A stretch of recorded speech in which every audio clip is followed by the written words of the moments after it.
The Eurasian steppe, an almost endless sea of grass.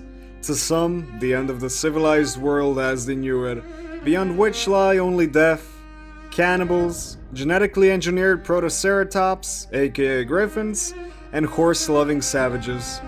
To others, the steppe was all they knew, the almost endless sea of grass being their cradle of life, where they roamed free, pursuing life, love, war, and death.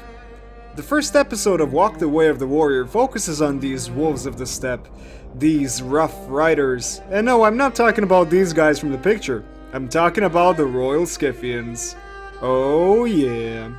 I'm your one and only host, Reptilicus, and I'll be leading you for this journey about the Scythians, where we will be looking at their units, the tactics you could employ as a nomad, the army compositions, and even some campaign guides. But to get there, first we need to look at the background of the Royal Scythians. What makes them so unique? What makes these mounted maniacs really worthy of a place in history? It's time to take a look at their history.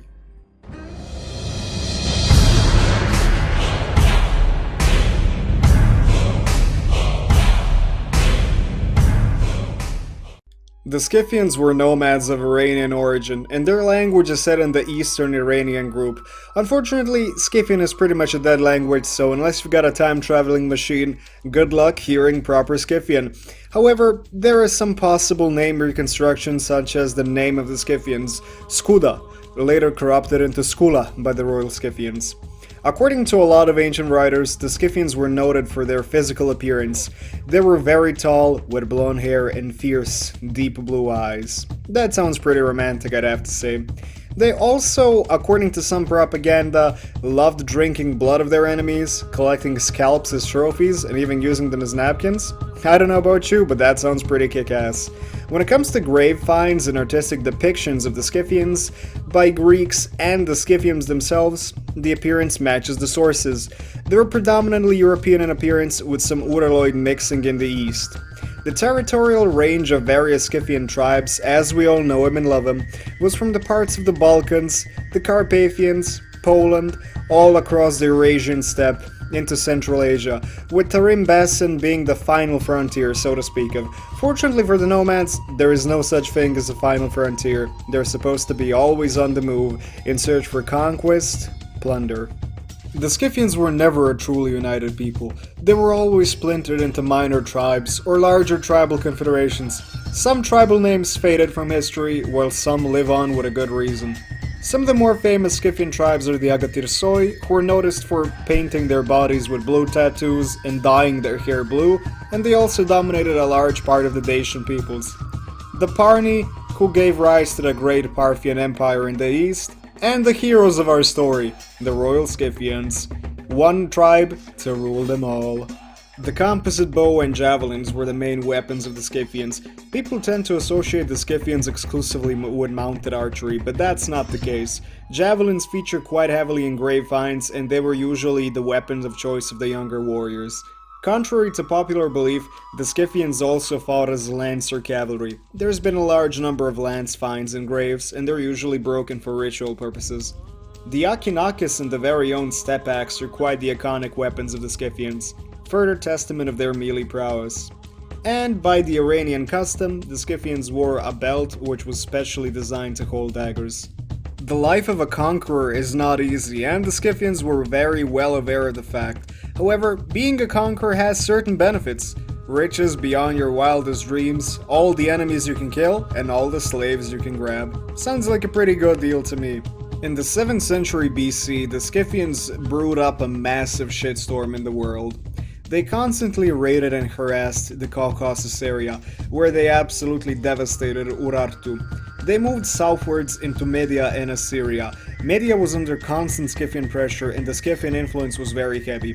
They constantly warred against the Assyrians, where after a while, Esarhaddon, the ruler of the Assyrians, succeeded in winning a temporary peace with the Scythians by offering a lot of treasure and his daughter to the Scythian king Partatua. After that, the Scythians moved a little bit south in purpose of new adventures, new killings, and new glory. The reputation of Scythian military might stretched south, even into Egypt, where the pharaoh Psammetichus I was forced to pay a heavy tribute to save Egypt from Scythian invasion. This is what we hear of the Scythians by an Egyptian source. An ancient, mighty people whose language is hard to understand. They're always courageous, and their quivers are like an open grave. They will eat your harvest and bread. They will eat your sons and daughters. They will eat your sheep and oxen. They will eat your grapes and figs. To me, it sounds like the Scythians were pretty hungry, and not just for conquest. In 612 BC, the Scythians, alongside the Medians and Babylonians, managed to do the unthinkable at the time. They managed to capture Nineveh and destroy Assyria. After that, the Scythians continued their policy of constantly raiding the shit out of the Middle East. However, Medians got fed up of the Scythian dominance, and let's just say they invited them to a feast, and as you can expect, not many of the Scythian leadership actually managed to get out of the feast alive. After that, the bulk of the Scythian hordes returned back to the steppes, rich with new experiences and all the plunder they could carry. For the next few centuries, the Eastern Scythians, aka the Saka, were in a period of constant raiding and warfare with the mighty Persian Empire and its dependencies, while the Western Scythians were raiding the various Thraco-Dacian tribes and Greek colonies along the shore of the Black Sea. But they didn't just raid, they also did some trade. Not all Scythians were in a permanent search for a new homeland. A large part of them actually settled along the shores of the Black Sea, where they made farming communities, growing rich on farming and trade with the Greeks and other Scythian tribes. The Scythians weren't just merciless warriors, they were also master craftsmen.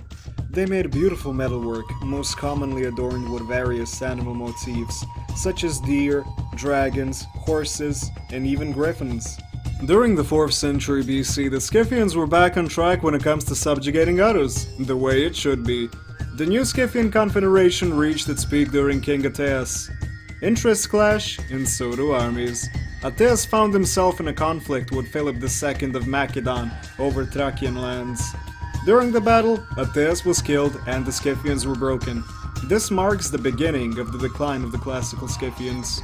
As with all good things in life, an end, eventually and inevitably must come. By the late 4th century BC, Sarmatian incursion into the Scythian-dominated lands of the Pontic-Caspian steppe had begun. One of the main reasons why the Sarmatians were so successful in wiping out and assimilating the Scythians was because of their combat style. The Sarmatians were under heavy influence from the Central Asian steppes, and they've adopted a cataphract-style armor for their horses, something the Scythian arrows couldn't pierce.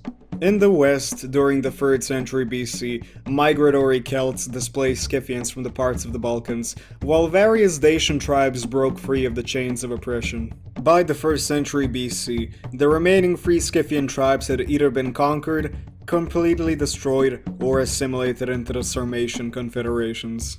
The eastern branch of the Scythians, the Saka, managed to persevere a little bit longer than the western Scythians. Their thirst for conquer and plunder led them all the way into the Hindu Kush and northern India. However, eventually they too were toppled by various nomadic peoples and by indigenous rebellion. The time of the Scythians had passed, but their name will forever live in history as the first great scourge from the steppes.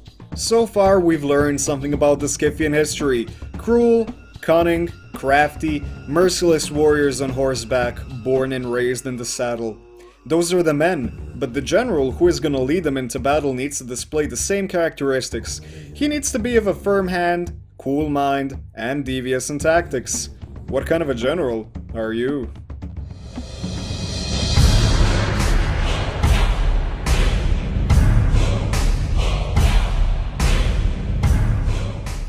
Just like most factions in the game, the Scythians have access to 3 basic general types: Commander, Warrior, and Strategist. The Commander General is your stereotypical leader, heroic and able to inspire the men when everything seems lost. The Commander General's got access to 2 abilities, Raise Banner and Rally. Ray's banner increases the general's area of influence by a pretty huge margin, and it also increases the defense of all units affected by one. Basically, it's not really used for the defense, it's used for the general buff because whenever a general is closer to units, they're kinda harder to break, and this is also kind of a foreplay for Rally. Rally is a skill that we all know, it's pretty much been the staple of Total War. It's got a 100-second cooldown with a 10-second massive duration, 15 morale buff to all units affected, and boy oh boy, to some people it might not sound like much, but it's totally enough in most cases to stabilize the battle line. On the campaign, Commander is quite a decent choice as the second, or better said, sub-tree, but you should definitely not use this as the main nomadic general tree. The price reduction cost in some units from the tree is pretty okay, and so is the morale buff, but in general this is not combat oriented enough to help the nomads out. People usually consider Commander General to be the safest general, in general, but it really falls short for the Nomads. Why? Most of the time, your units are gonna be pretty much spread out all across the map, and even with Ray's banner, it's gonna be really hard to affect all units that are in need of a rally. And well, the defense buff is pretty much insignificant. It also kinda requires your general to play too defensively, and playing too defensively is something you really wanna avoid with the Nomads. The Warrior General, your fearless hero who doesn't think twice about entering a battle. Logically, you're not gonna be suicidally risking your general, but this general type really requires to get a close and personal, and mainly because of the fact that the abilities have got a really short range.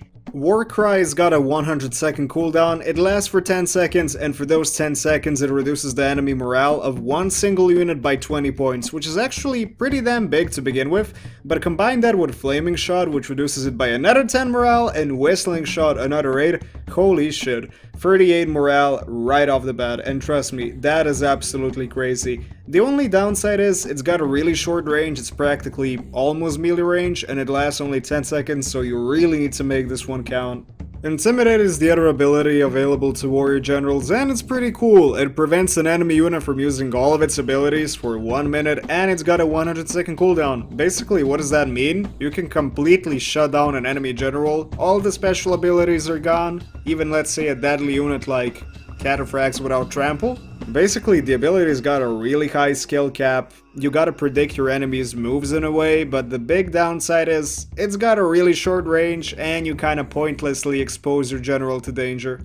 On the campaign, Warrior is without a doubt the best general. Why? It really increases the combat efficiency of your troops directly, and it also applies a huge morale debuff to enemy units. Practically, it's a win-win situation. As you can see, Warrior is pretty much high risk but high reward. It works best with rush builds, even though they're really risky in the current state of the game, or balance builds that really heavily shift towards melee.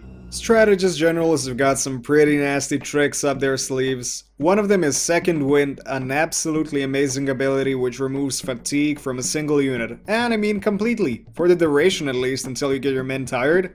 This effectively allows you to use special abilities which give you fatigue such as Trample, and then remove it with Second Wind, or should I say, Second Win. Also, common sense, use it when your men are tired. Pretty simple ability, 100-second cooldown. Battle Rhythm is an insanely awesome supportive general ability. When you time it correctly, you can completely turn the tide of a fight. It's a little bit complicated though, it's got 5 phases, and this is what happens. The first phase lasts 5 seconds, and it's not really doing anything except preparing you for the actual buff effects. The next 3 phases last 10 seconds each, and they all give increases in attack, weapon damage, and melee defense. The third phase gives the most combat benefits, and the weapon damage increase in all phases is pure weapon damage, it's not armor penetrating weapon damage. The final phase gives you a debuff that lasts 10 seconds and removes 5 melee attack skill and 5 defense skill from your unit. It also increases the unit's speed when you use this ability, so it can actually be pretty amazing for some MLG kiting. The total duration of the ability is 45 seconds, and it's got a 210-second cooldown. All in all, Second Wind and Battle Rhythm, what makes Strategist so damn awesome. Strategist General is pretty flexible, it really works with all kinds of builds, and it's de facto the best multiplayer general. At least that's my opinion, you can never go wrong when you go Strategist. On the campaign it's also pretty good. At rank 4 it unlocks night battles, and it's got some pretty cool unit upkeep cost reduction. Basically it's really good as a main tree or as a sub tree. It doesn't matter if you've got a high authority, or if you're cunning, or even the zealous type. What matters is kicking asses, making names, and taking trophies, and not necessarily in that order. However, what kind of tactics would you employ as a skillful nomadic commander? What are the men and women available to your command? Which kind of units? What's the best way to use them? Time to answer the questions.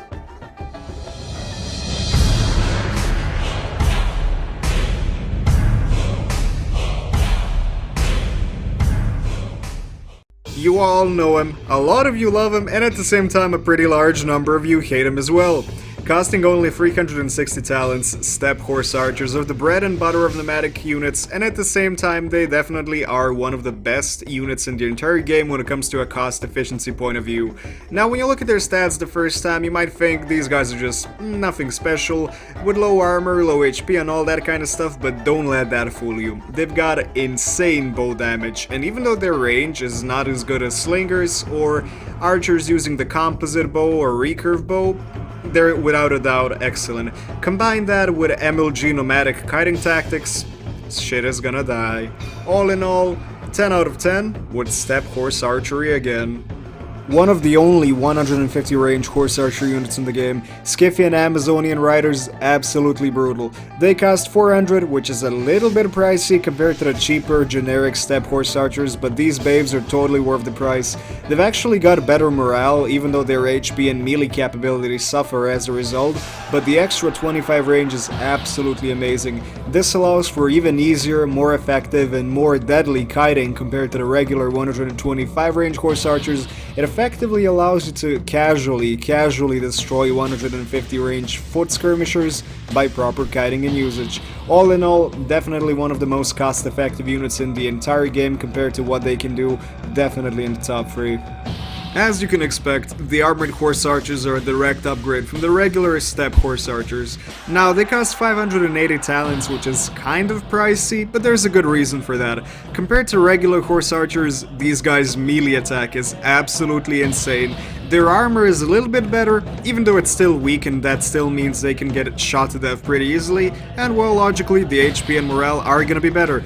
Now, these guys can prove to be pretty cost-effective in some situations, especially when it requires melee against exposed enemies, but they can still be a little bit too pricey for what they bring to the table. If you thought the Amazonians were brutal, then just take a look at the Scythian noblewomen. They cost 600 and they're a direct upgrade from the Scythian Amazonian riders. Seriously, their morale is absolutely crazy, their armor is a little bit better, noticeably enough, and well, their melee capability certainly better. They're a little bit worse in melee and pure tankiness compared to the male horse archers of the armored version, however their morale is gonna allow them to actually shoot almost until the last girl and the last horse. Kind of all that. At least that's the theory. 150 range, absolutely amazing, and they can absolutely devastate foot skirmishers with proper kiting, not to mention probably just about all other units in the game. Seriously, they are so damn cost effective, they can casually destroy even, let's say, cataphract horse archers with proper kiting. All in all, absolutely amazing unit and totally worth every single talent you spend on it. A question commonly asked is, nobility worth the price? Well, noble horse archers are here to answer the question. So these guys cost 790 talents, which is pretty expensive, but at the same time, they are kind of worth it. Now, why is that? Their melee attack is an absolute killer. Seriously, these guys are absolute beasts in melee against exposed skirmishers, exposed infantry, and even supporting cav fights. Now, their armor is not that good, it's just a 5-point upgrade from the armored horse archers, but their morale and HP are pretty much worth it. Now, this is the thing. These guys are good, don't get me wrong, but for the Royal Scythians, you've got much cheaper, much more effective, and even some more expensive and way more effective options than these guys. However, for the Roxolani, these guys are absolutely worth it because they're the best horse archer unit the Roxolani can get when it comes to armor and melee attack. If being royal means being totally awesome and totally kick-ass, the Royal Scythian horse archers are here to prove it. Oh yeah. They cost 1000 talents, which is pretty damn expensive, especially for a horse archer unit, but they've got insane melee attack. Seriously, 60 melee attack is not to be joked with. These guys can absolutely destroy infantry, they can even destroy mid-tier spear-armed cav if used correctly, and because of their armor and HP, they can actually pretty much amazingly tank missiles, and they can even tank well in melee. As much as horse archers can tank, that is. However, as stated before, these guys are pretty damn expensive, so it's kinda not advised to build a core around them. You can bring a couple, you can make one of them as your general, but all in all, very effective but still very expensive. The cheapest Javcav unit available to the Scythians is a steppe horse skirmisher. Now, when you look at these guys, you actually might think, oh my god, a Javcav, totally viable. Well, the thing is, they're a tiny little bit more durable than steppe horse archers when it comes to tankiness, and a tiny little bit better for melee, but realistically, they're nowhere near as good or nowhere near as flexible as regular horse archers. Sure, they've got a javelin, which means they can be very useful in the late game. After horse archers expand ammunition, just bring in these guys to mop the enemy up with burst kills. However, as stated before, they're really not that worthy compared to steppe horse archers. However, if these guys were to get a missile damage increase to 41, aka the elite javelin damage, then they would actually be pretty damn worth the money, but still nowhere near as flexible as regular horse archers. So you're probably thinking that Javelin Cavalry sucks for the Nomads, and you might be right, but when you look at the Scythian Royal Skirmishers, totally wrong. These guys cost 1070 talents, which is pretty damn expensive for missile cav, but they're totally worth the price. Surprising, I know.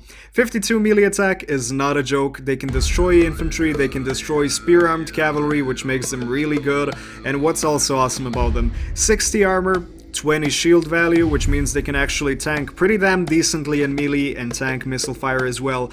Now, because they're Javcav, they suffer from the same problem of inflexibility compared to horse archers, but considering these guys have got the elite javelin damage with 41 and total of 12 armor penetrating, they can absolutely destroy stuff.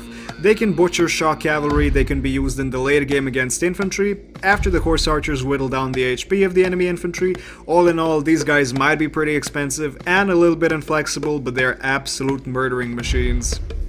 For 550 talents, you get the cheapest shock cav unit available to Royal Scythia, the Steppe Armored Lancers. Now, for that price, their melee attack is actually pretty damn sweet. However, their defensive stats are utterly atrocious. Even their morale is pretty average. However, their HP is actually not that bad for a cavalry unit of such price. These guys are gonna get absolutely destroyed by missiles or in prolonged melee, especially against better cav or decent infantry. However, they can be used to great effect when they actually support a cav fight, when you engage with steppe noble lancers or something, or they can actually use as a charge blunter, then you bring in the excellent cav. All in all, a pretty cheap unit which you can use to great effect. They're noble and they come from the steppe.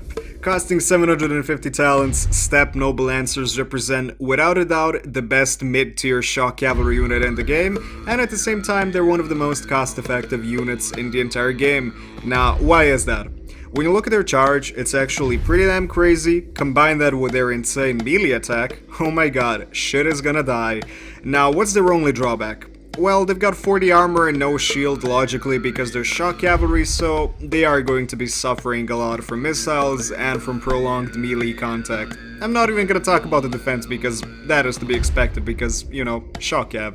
When it comes to their armor and HP, however, it's quite excellent for such a low-priced unit.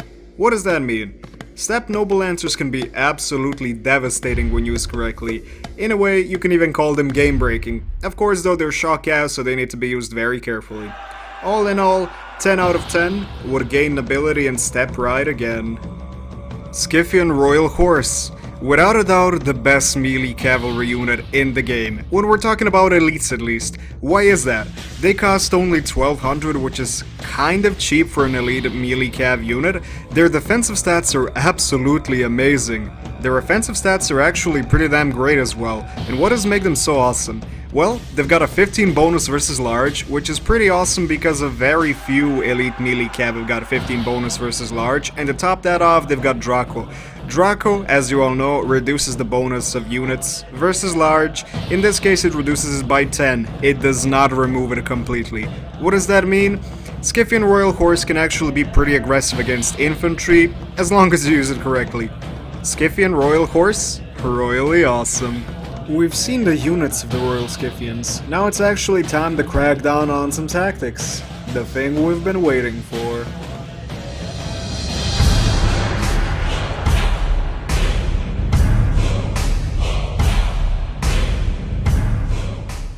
Horse archery is a beautiful art, elegant, simple, and deadly. If the rider and horse are one, you better run. Oh yeah. But wait a moment, we didn't come here to bust rhymes, we actually came here to bust some moves, so it's time to actually start learning about the nomadic tactics. So let's start from the most important one, proper horse archer usage. The main tactic with the horse archer is to always be on the move, always strafe and retreat from the enemy. The horse archer that runs away will live to fight another day. The horse archer that chases the retreating horse archer is gonna get absolutely wrecked. Constantly issue move orders in the opposite direction of the enemy, aka run the hell away. Against other horse archers, this tactic is a guaranteed success, and you can even destroy cataphract horse archers that are pursuing you with just basic horse archers. Always be mindful of the fatigue though, but when we're talking about pure horse archer duels, this is the thing you should always do. Never use heavy shot against enemy horse archers because you always want to have the maximum distance possible.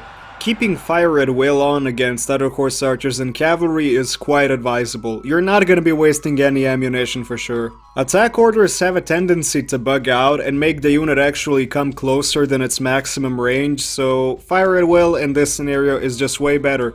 However, if you have really good and quick micro, issue an attack order, then instantly move away. Now this is the superior tactic. Cantabrian Circle is something you really never want to use, even though it kinda does look tempting when you read the ability description. Why? Well, simple. Number 1, it really drains too much of your fatigue and the shots per minute increase is really not worth it. Number 2, the accuracy penalty the enemy is supposed to get against your unit is really not that massive, and even thin lines constantly cutting away would just result in far less hits from the enemy. And number 3, the kiting technique just outperforms it in every possible way when it comes to damaging or staying alive.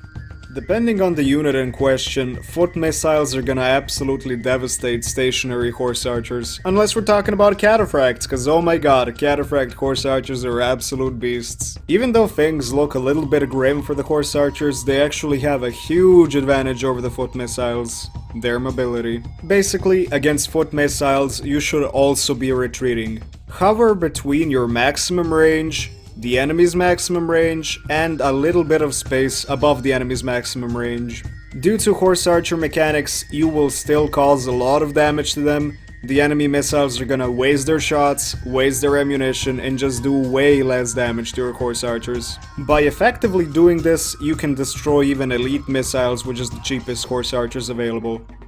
In general, always use normal shot on targets that have got 45 armor or less, heavy shot on anything that's got more than 45 armor. If you have no threat from enemy skirmishers or cav, then just go crazy like it's your birthday with heavy shot.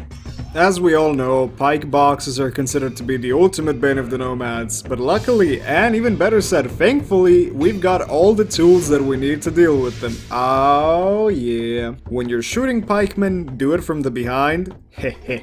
Or from the sides, the unshielded side of course that is. As we all know, pikemen have a tendency to get absolutely butchered, wrecked, and destroyed by missile fire of any type. If the enemy pike box is completely static and has absolutely zero cavalry whatsoever, your job just became way easier. Separate your army, encircle the enemy, and let the carnage begin. As common sense dictates, always disengage, kite, and retreat with your horse archers against the enemy foot skirmishers. Even though I'm personally against it, you can totally use the unlock abuse and bring step foot archers, who combined with horse archers are gonna absolutely brutalize a pike box. Seriously, it's almost like you're not even trying if you do this, because it becomes too easy, trust me.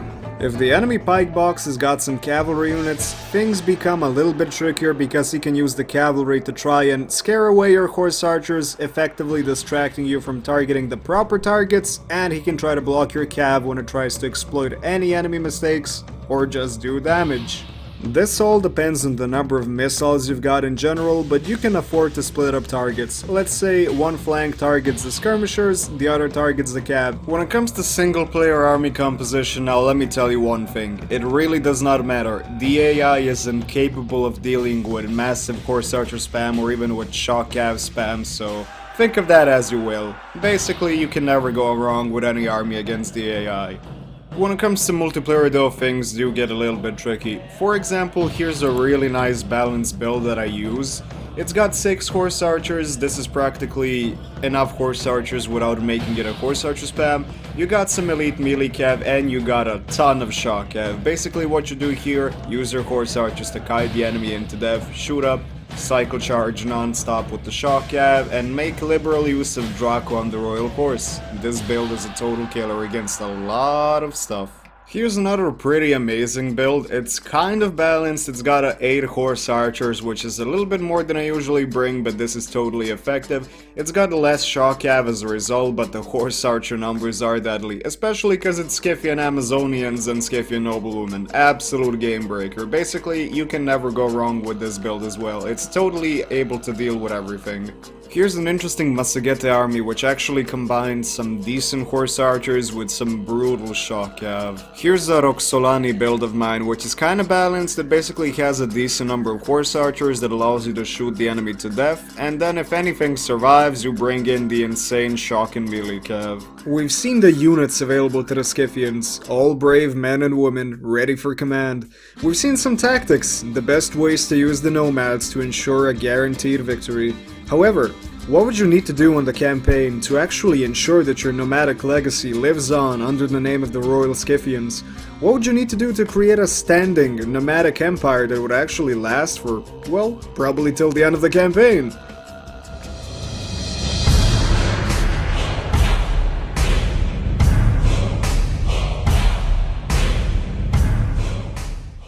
So, before we actually start the campaign guide, just a few words about the actual campaign process and some diplomatical stuff. This is a really aggressive early game rush approach, and I'm sure a lot of people are not gonna feel that comfortable playing like this, but in my multiple campaign experience when it comes to the Nomads, this is the way to go. The longer you turtle, the longer your enemies can actually build up armies, conquer the good land that you desperately need early game to get your economy rolling, and well, you get the point. Basically, turtling too long with the Nomads is really not a good thing.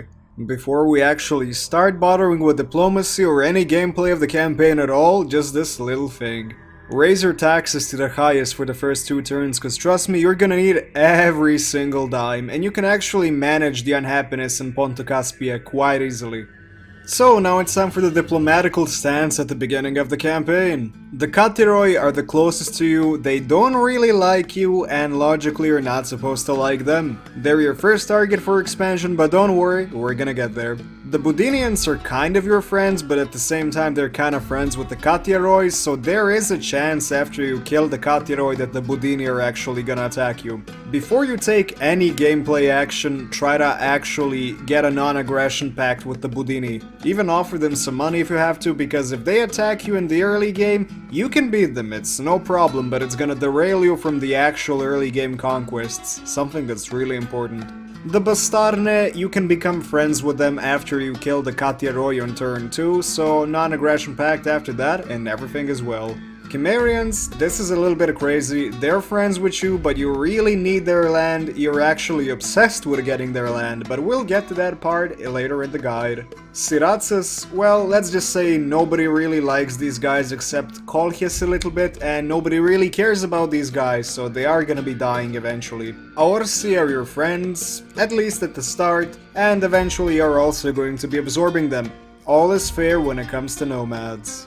Getai, you really don't need to worry about them, absolutely not one bit in the early game, potentially mid game, but really their army is absolutely no challenge for you.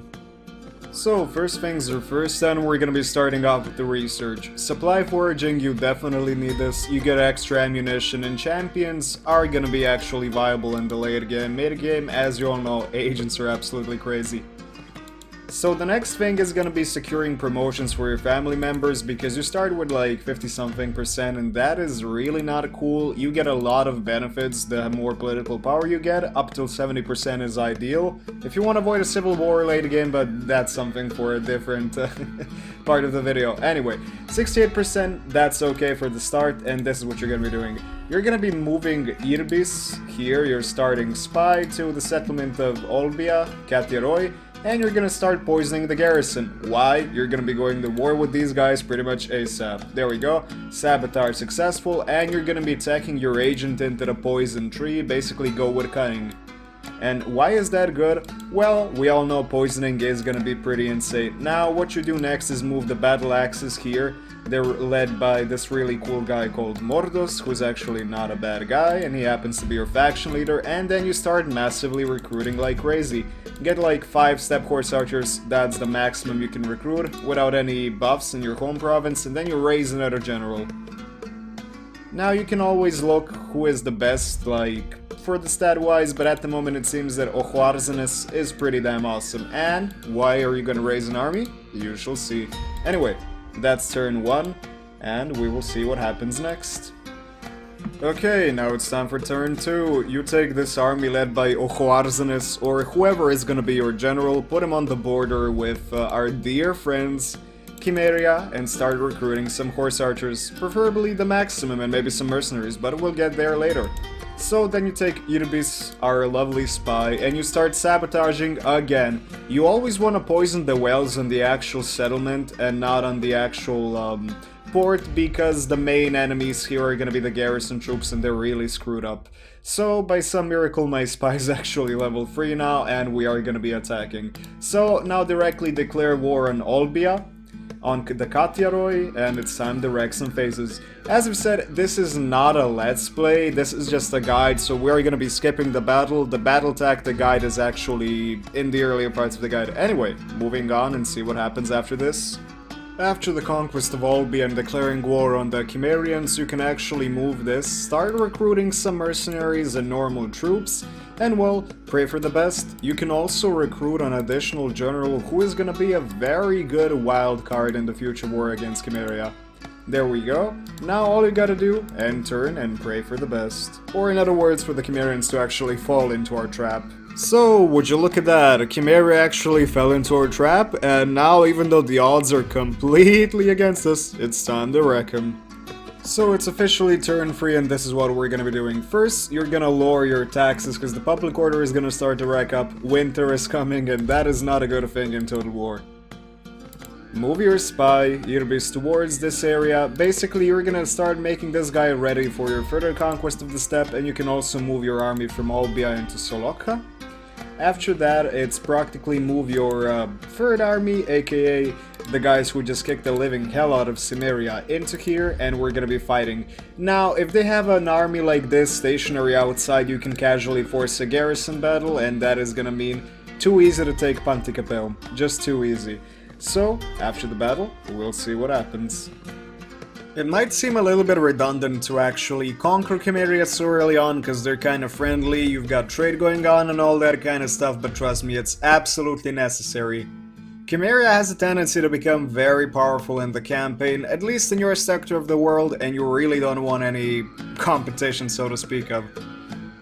Besides, the Scythian early game is all about aggression, so as soon as you expand aggressively as a nomad, you start to reap the benefits. In this case, it's gonna be an increased income. Speaking of which, disband the mercenaries, you don't need them, you actually got some horse archer boost by recruiting in the starting province, so that's all okay. And because you're in Panticapel, you can actually recruit infantry, so if you want to recruit infantry, recruit them. If not, nobody is gonna care. Now, on the next turn, you are gonna start moving into Phanagoria and into Tanais, which is gonna be quite easy to defeat now because Chimeria has no armies left, and well, let's be honest, you're a goddamn nomad. Everybody is mad except you. Nomad. When it comes to research, it's all personal preference, but as I've stated before, Head Token is really good because it reduces the upkeep of your army. It's kinda cool, and well, reduces mercenaries if you wanna keep a lot of mercenaries up. So now it's turn 4, and what are we gonna do? Move Irbis as much as you can into the steppes. He's gonna be really vital for the next part.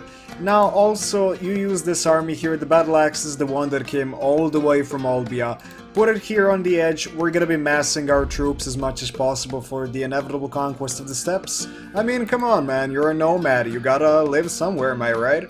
And well, what does this mean? It's actually time to finish off the Cimmerians. So, your army in Panticapaeum, you should move it into the water. There we go. Now try to make landing, because the path fighting sometimes is really incredible. Never click directly from the city onto the land tile here, because it has a tendency to actually go all around the Black Sea part here instead of actually going all across the water. So always manually first move into the water, then land. And now we can actually force a garrison battle on the next turn with a Chimeria if they keep the Children of Tichnek here, or whatever this army is. If they keep it outside, if not, we're gonna have to attack a settlement. It doesn't really matter. Either way, you can do it, you're a nomad. Also, that means recruit some mercenaries, because why the hell not? Income is plummeting, but we're getting there to actually fix it and actually conquer stuff, and that's all that matters. So, force march the Blood Riders into the Cimmerian territory, because let's be honest, you really do not want to get any marsh attrition here. You are going to be trespassing as an example with the Siratzes, but that does not matter. You are going to conquer the Siratzes on the next turn, and that's it. Well, at least start conquering. Anyway, turn 4, pretty uneventful, but this is what you should do. It's turn 5 and we're still alive, who would have thought? Anyway, take Irbis and poison the garrison in Tanais, it's all gonna be good from there on. And besiege it with the Blood Riders, in this case, a randomly named army. So you've got a reinforcing army around the edge, which is good for you, and you can use it just to speed up the conquest basically. You're not gonna auto-resolve, this is really important. You're not gonna be auto-resolving any of these battles, just fight this manually and destroy the garrison. So, Tanais is yours, and now it's time for the final question. Will it blend? And that's what you're gonna find out now after you attack Phanagoria and take it over. After you conquer Phanagoria, disband your mercenaries and put on the Bread and Games Edict, because congratulations! Now you control all of the Cimmerian Bosporus. It's a pretty stable province and it provides you some much needed early game money. Even though it's not much to begin with, you can definitely build it up into quite a good province. The downside is, you're gonna be having a pretty much guaranteed rebellion now, so put your armies inside the towns and around, and recruit a general in Panticapaeum just to stand around in case a rebellion happens there. If it doesn't happen there, then just disband them afterwards, if not, GG. At this point, the early game becomes a little bit uneventful and a little bit predictable. Raise your taxes to the highest and get ready to milk some money and public order, because the rebellion will be happening as stated before, and you need to let the rebels chill for about 2 turns to raise your public order, to get you some money, and then you gotta kill them. When the tax money flows, you might want to consider building a temple in Bosphorus area just to increase the public order and culture a little bit. Move your spy to the Siratzes area and get ready to invade.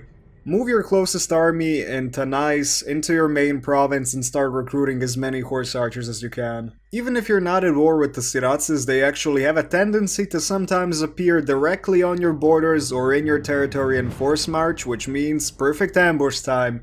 Wreck him and get it done. This phase should not last longer than a few turns, maximum of 5. Either way, you are pretty much ready as soon as the public order stabilizes and you get a few more units to conquer the Siratzes. As a comforting factor, they do have some infantry in their armies usually, so it should not really be a problem to defeat them at all. As soon as the Siratzes are dead, it's time to turn our backs on our friends, the Orsoi. The same process, move your agent and move your armies and wreck them. Congratulations, the early game is officially done. Well, at least when it comes to the really early game. Your next moves are totally personal preference. You can directly go into the Caucasus, which would be the best course of action. Colchis doesn't really like you, especially after you kick the shit out of Cimmeria, and well, the province is pretty damn rich. After that, you can move into Dacia. It's got some decent farmland and it's gonna be a pretty good province for you. Either way, you've got the complete liberty of expanding wherever you want to. Just remember, Caucasus is extremely rich. The steppe in general, the Roxolani and Masaget area, is really not worth the hassle unless the Roxolani declare war on you because you wrecked the Orsoi. And expanding into Dacia, Thracia and Greece is going to give you insane profit. Mindlessly conquering territory can be pretty fun and cool and all that kind of stuff, but you're gonna need a strong economy to actually drive further conquest with the Scythians. Province specialization, very important, even though it tends to be neglected sometimes. What's the best way to specialize a province, you might ask? Well, it's all personal preference and it all depends on the province in question, but this is my view of the province specialization, at least for the early and mid provinces.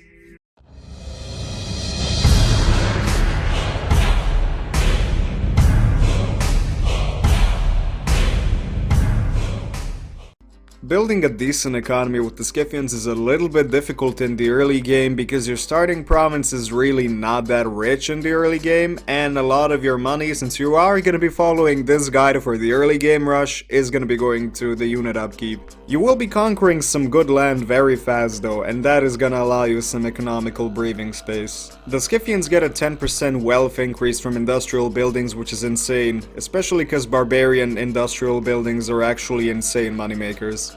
The main building chains that you're gonna be using for a lot of wealth here are the mine chain, the coin maker, the clay pit, and the trumpet maker. Clay pits give a pretty big industrial income, and they also increase the total commerce in an area. They cause some pretty decent unrest at later levels though, so you better have some happiness buildings ready. Coin maker gives pretty decent commercial income, it only consumes food on all 3 building levels, so it's a totally safe building. Mines give a huge industrial income, but they cause a ton of unrest on the later levels, so you better have some happiness buildings. Trumpet makers give pretty decent industrial income and also increase the culture income from the province. They also give a pretty decent number of public orders, so this building can really complement some more dangerous buildings such as clay pit or the mines. They only cost food to maintain, so pretty much safe. The various bonuses from buildings actually stack, but they need to be built in separate towns in the same province. So you can party like it's your birthday when it comes to building combinations. Though remember, Temple of Tabiti chain is absolutely insane in industrial provinces, and because the temple bonuses also stack, you can also bring up the Temple of Api chain, which is gonna increase the overall wealth from all sources, aka you're gonna be rolling in money. So here's an actual provincial example. Thracia, this is the best industrial province. This is practically the Scythians' wet dream. I've got over 4,000 income in this province. It's all because of the aggressive combination in a way. I've got a bunch of potters here, that's the clay pit chain, and a bunch of shaft mines. They all give me a ton of income, and I also got goldsmith, which is absolutely crazy for industrial income as well, backed up by the shrines, as discussed before. Now this causes a lot of public order unrest, but that's balanced out by the faction situation, by the wonders, and by the fact that I've actually got a pretty decent army here ready to strike at my enemies, so the garrisoning is not much of an issue. Throw in a good dignitary and this is gonna be an insane moneymaker. This may not be the ideal setup actually, but for me it works pretty well because I know I can manage the public order and it does give me a ton of income, and this is on normal tax. If I would raise it, it would be over 6,000 income. As an example of the ideal military province, Ponto Caspia is absolutely amazing. Now, as I said before, you can actually stack the same shrine and the other buildings, the same bonus, just it has to be in different settlements. Now, when you stack Shrine of Goitisiros here, in Ponto Caspia, let's take a look at the recruitment cost of my units. 255 for Steppe Noble Lancers, 408 for Royal Horse, and the cheapest horse archers cost 122. That is absolutely insane. Basically, abusing this shrine in a way is a really good way just to reduce the unit cost. It's pretty crazy. Add on top of that Mead Hall, the Proving Grounds chain, and Goldsmith, you can actually recruit like 10 units in one turn in your home province. Absolutely crazy. It's pretty cool when you watch a video, but sometimes all you need is a good book. And now we actually got to that chapter.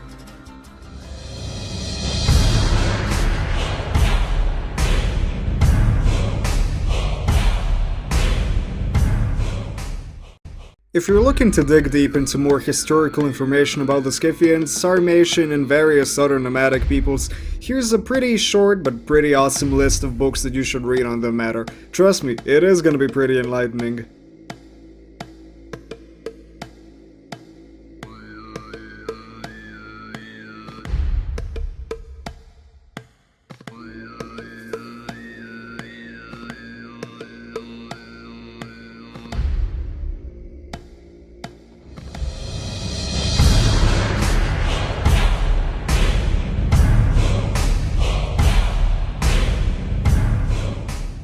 So, we reached the end of our magical journey with the Scythians. Hopefully, you learned a thing or two, or even three. And hopefully you're not gonna get utterly destroyed by following the steps in the guide.